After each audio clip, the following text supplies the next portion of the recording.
Ele simplesmente é misericordioso. E se ele não fosse, a gente estava lascado, como você bem desenvolveu o raciocínio.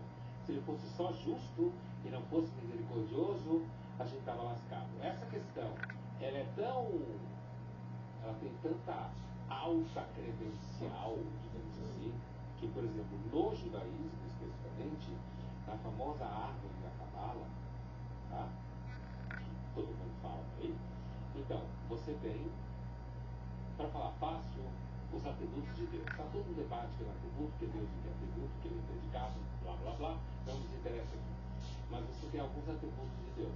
E aí você tem, digamos assim, uma prateleira, que é na mesma linha, um atributo que é a capacidade de julgar, ser justo, e na mesma linha oposta a capacidade de ele ser piedoso ou misericordioso.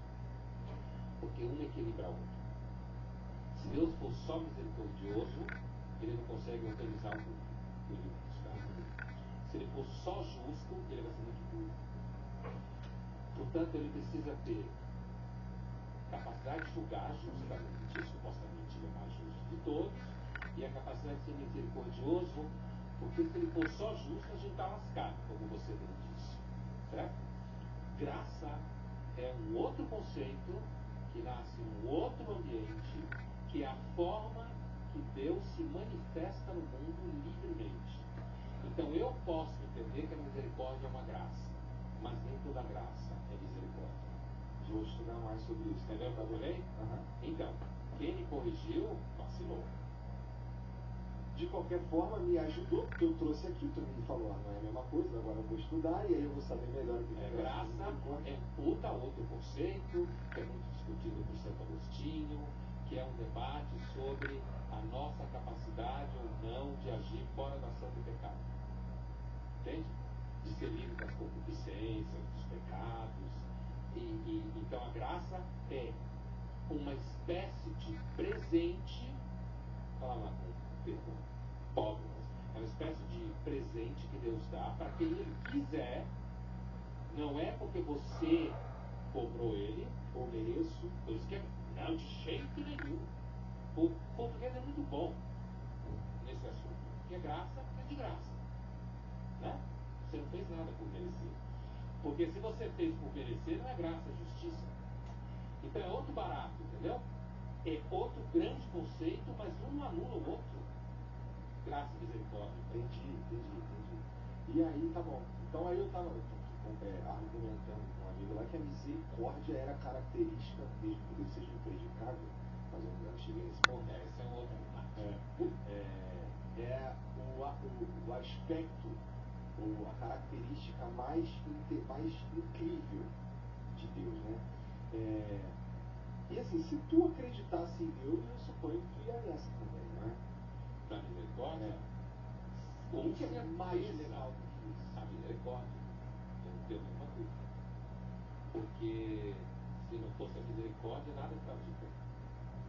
Com certeza. Imaginando Deus Todo-Poderoso, todo o universo, blá blá blá, todo aquele. Né?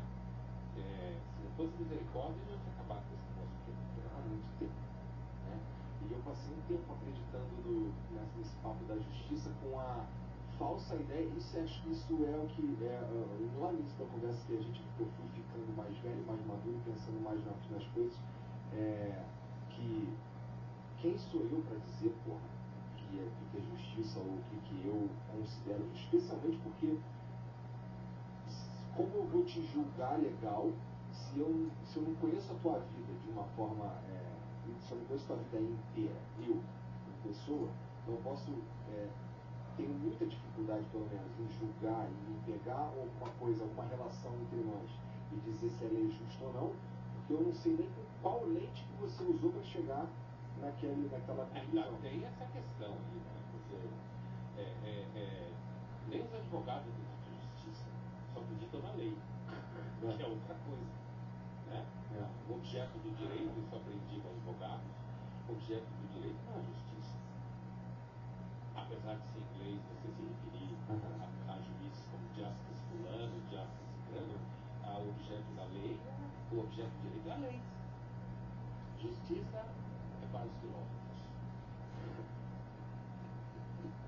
E que é um conceito assim muito, assim, pelo menos para mim, né, muito difícil de alcançar, porque eu não consigo, eu tenho dificuldade em, cara, eu fui percebendo que tem muita gente que olha para mim e vê as coisas que eu faço e infere que eu estou fazendo aquilo ali por uma razão que tem muito mais a ver com a vida que aquela pessoa que está falando levou do que com a vida que eu levei. Então, chegar a uma conclusão do que é até certo ou errado, baseado na minha experiência, pode ser irrelevante se a gente for colocar, a gente já falando de alguma coisa que trouxe você até aqui. Claro que existem coisas que são, sei lá, você matar alguém, diferente de você escolher se separar, por exemplo.